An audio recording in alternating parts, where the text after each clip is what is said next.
ce soir, un petit peu particulière. Je vais être accompagnée de mon thé et aussi de certaines autres choses. Parce qu'en fait, je sais pas si ça s'entend, mais je suis malade. J'ai mal à la gorge. Je tousse beaucoup. Du coup, j'appréhende un petit peu l'ASMR parce que ça utilise beaucoup la gorge. Et voilà.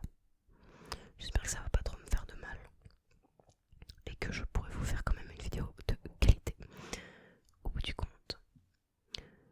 Alors ce soir, petite vidéo où on va prendre un sujet de philo, un sujet sur la vie quoi.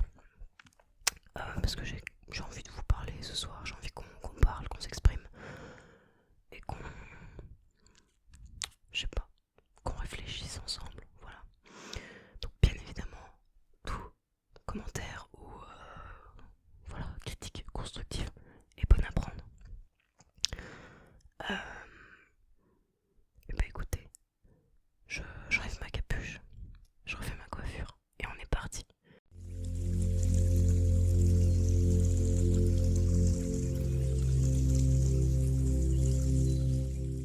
Nous revoici.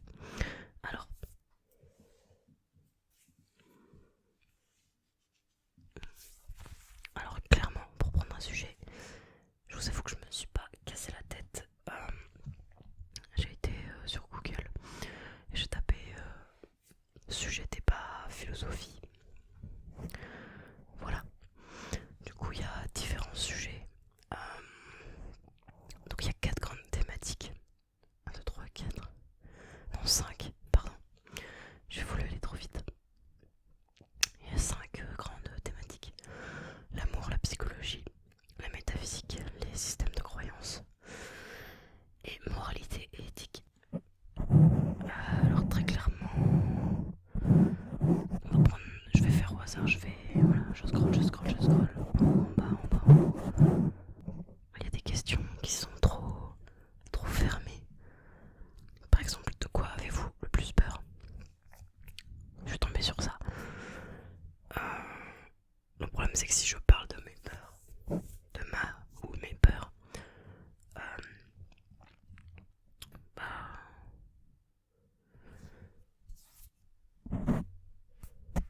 ouais, écoutez, on va prendre le sujet de la peur. Alors, du coup, on va partir sur le sujet de la peur. Du coup, la peur, on va plus ou moins situer ce que c'est. Je pense que vous savez tous ce que c'est qu'une peur. Très clairement, une peur, c'est quelque chose qui fait qu'on... C'est comme un rejet, quelque chose comme ça. C'est pas facile à définir, je vais chercher une définition sur internet. Hop là. On va taper définition. Peur. Inquiétude. Crainte.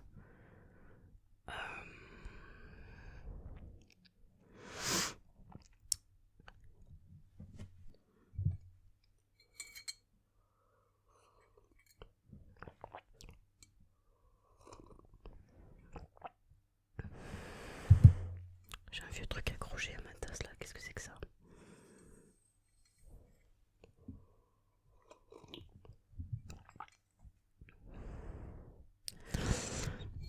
Alors,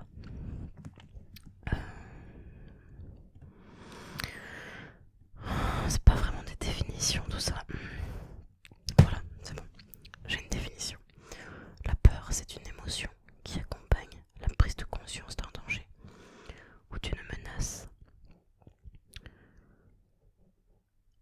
L'émotion de peur saisit quelqu'un dans une occasion.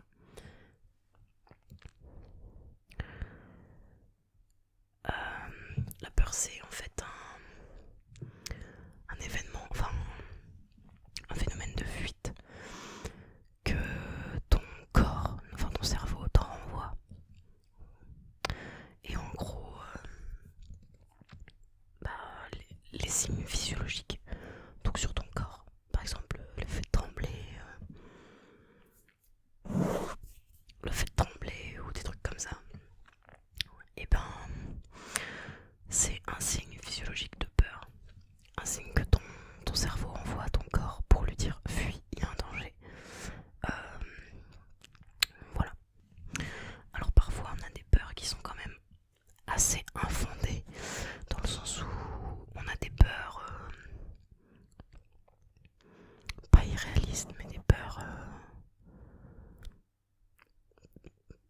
j'ai envie de dire des peurs de merde, mais c'est pas vraiment le terme, je sais pas si vous comprenez. Parfois on a des peurs qui sont des choses, on a peur de certaines choses dont on ne devrait pas avoir peur. Mais ça peut être dû à des traumatismes, à différentes choses comme ça en fait. Ça dépend de certaines personnes, du vécu de la personne, etc. Je bois un peu de thé, je vous explique.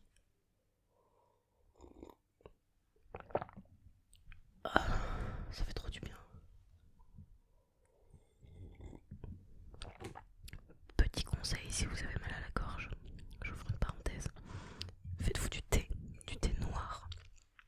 Ça apaise les irritations. Parce que c'est chaud, et parce que c'est du thé noir, et que c'est une vertu du thé noir. Et dedans, si vous avez du miel, rajoutez-en. Ça va adoucir votre gorge. Voilà. Fin de la parenthèse du coup.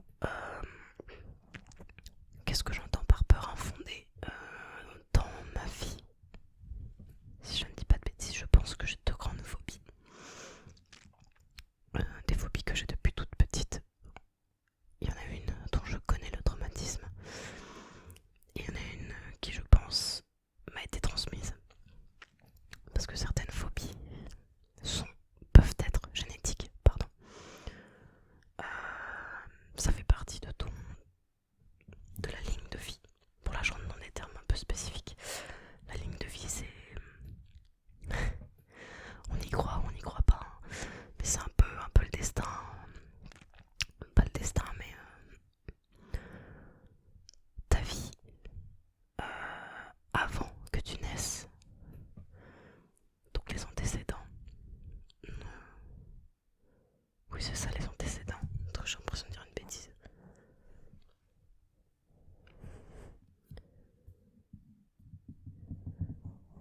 Oui, c'est ça, antécédents.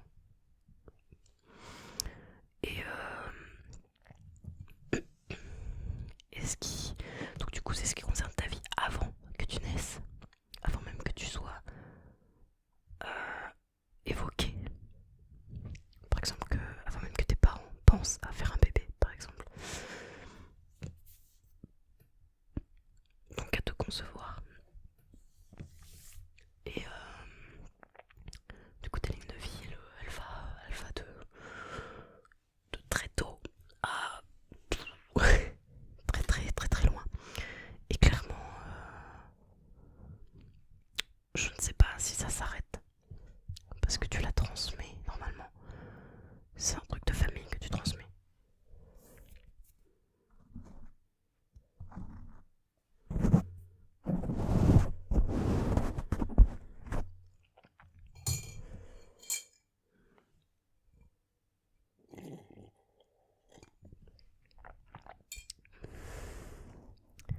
Voilà. Du coup, je disais, moi je pense que ça peut être héréditaire, donc transmis par tes parents ou quelqu'un de ta famille, vu que ça constitue ta ligne de vie. Moi je pense que ça a été mon cas sur une chose.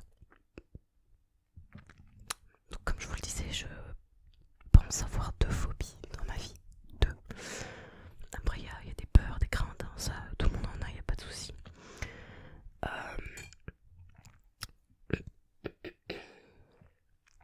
Pour commencer, la première phobie, c'est la phobie des chiens. Alors pourquoi la phobie des chiens? Parce que quand j'étais petite, vers l'âge de 4 à 5 ans, je me suis fait mordre par un chien au niveau du bras. Donc là j'ai mon sweat, donc ça peut pas se voir. Et voilà, donc, du coup j'ai encore des cicatrices sur mon bras, le bras gauche. Que vous voyez à droite, du coup normalement. Mais voilà, du coup, c'est un traumatisme qui a provoqué chez moi une phobie. Parce que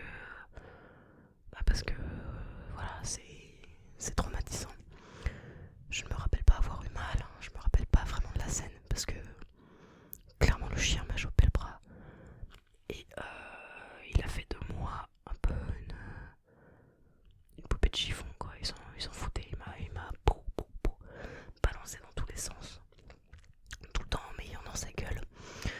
Et mais je n'ai aucun souvenir de ça. Je n'ai vraiment aucun souvenir de cette scène.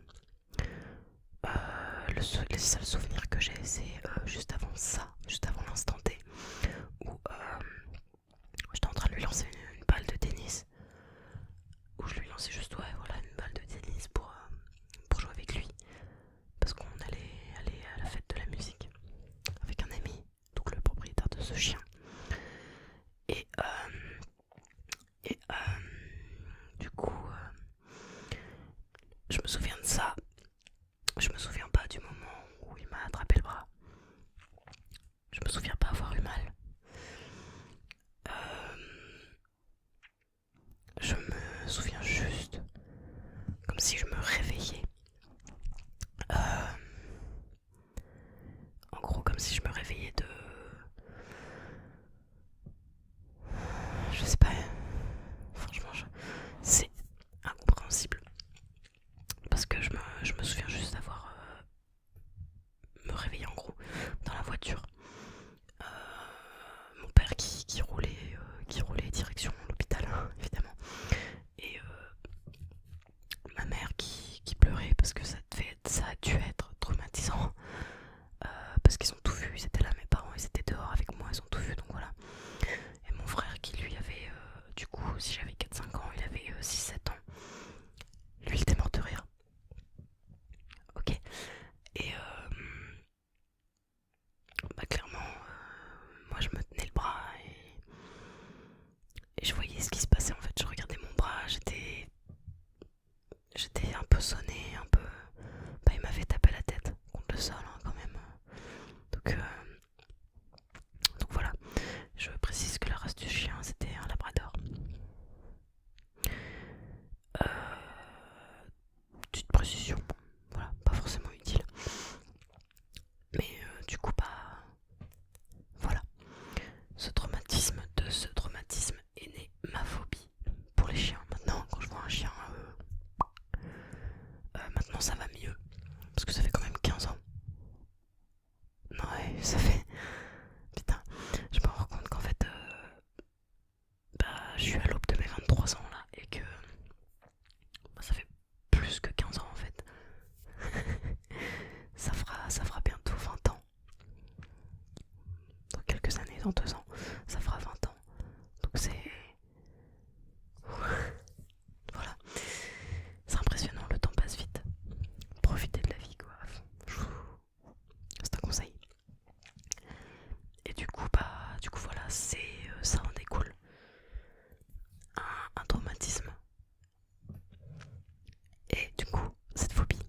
Donc maintenant quand je vois des chiens, je suis pas bien, je suis tétanisée, enfin... C'est compliqué. Disons que si le chien est un peu foufou, un peu virulent, ça va être compliqué pour moi. Je vais être en retrait. Et le problème, c'est que les animaux, ils sentent quand quelqu'un a peur. Du coup, bah, ils vont se défendre. Surtout les chiens, ils vont chercher à se défendre. Et moi, j'essaie dans ma tête, je me bats en fait entre ma partie phobie et ma partie n'aie pas peur parce qu'il va le sentir, du coup, il va t'attaquer. Ça fait ça l'un avec l'autre. Parfois, c'est la phobie qui gagne et parfois, c'est le n'aie pas peur, ça va bien se passer. Qui gagne. Maintenant, bah, c'est plus le n'aie pas peur qui gagne. Parce que j'arrive à avancer sur ça. Voilà, je travaille de mon côté. Notamment mon voisin qui a un chien, un labrador. Mais elle est adorable. Elle est adorable et en fait, ce qui s'est passé, c'est que quand il l'a eu, et ben je suis tout de suite allée la voir. Donc c'était un bébé. Je sais plus combien elle avait peut-être 3 mois. Elle était toute petite. Et j'avais demandé à la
c'est assez particulier à décrire.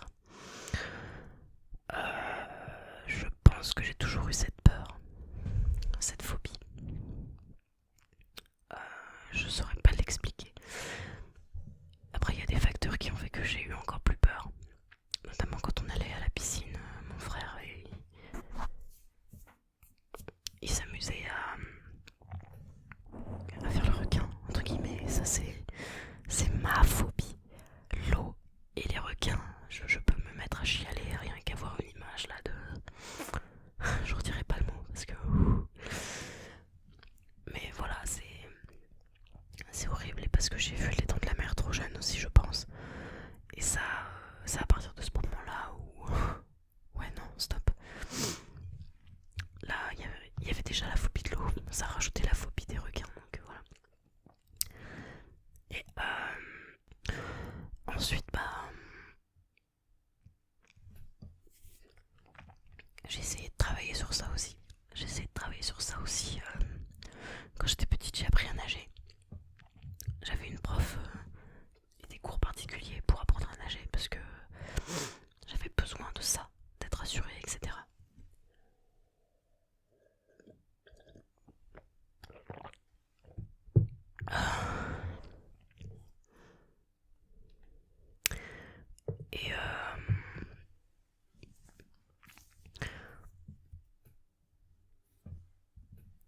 Et du coup, bah,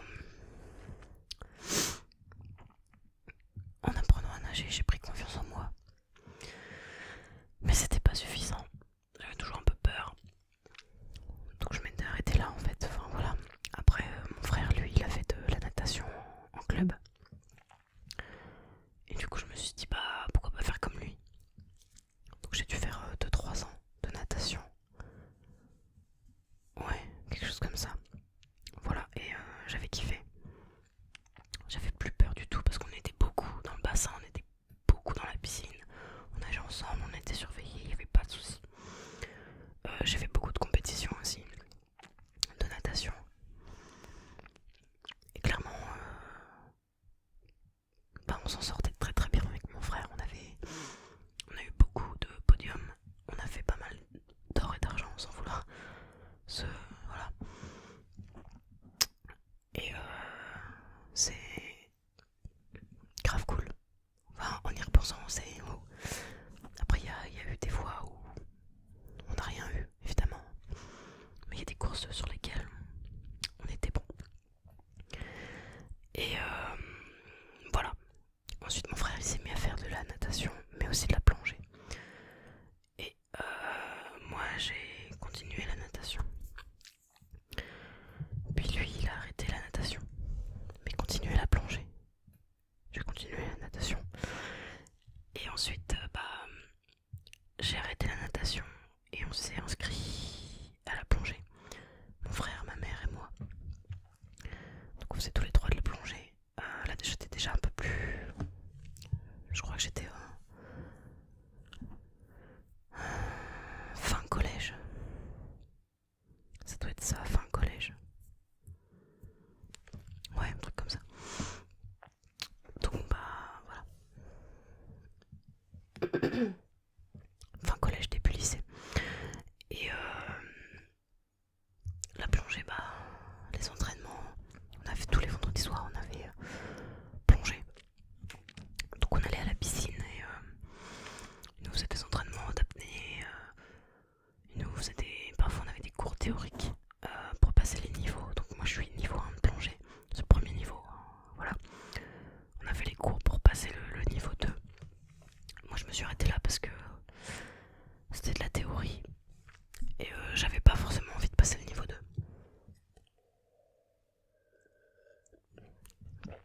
J'avais des petits problèmes d'oreilles en fait, mes oreilles passaient pas à 5 mètres de profondeur. Mes oreilles elles passaient pas, j'avais mal aux oreilles et tout. Donc je me voyais pas passer mon niveau 2 étant donné que bah, je pouvais pas plonger encore plus. Voilà, que 5 mètres. Donc voilà, donc j'ai fait ça pour apprendre à dompter l'eau. Mais quand on allait faire des plongées en milieu naturel, je pouvais pas. J'y arrivais pas.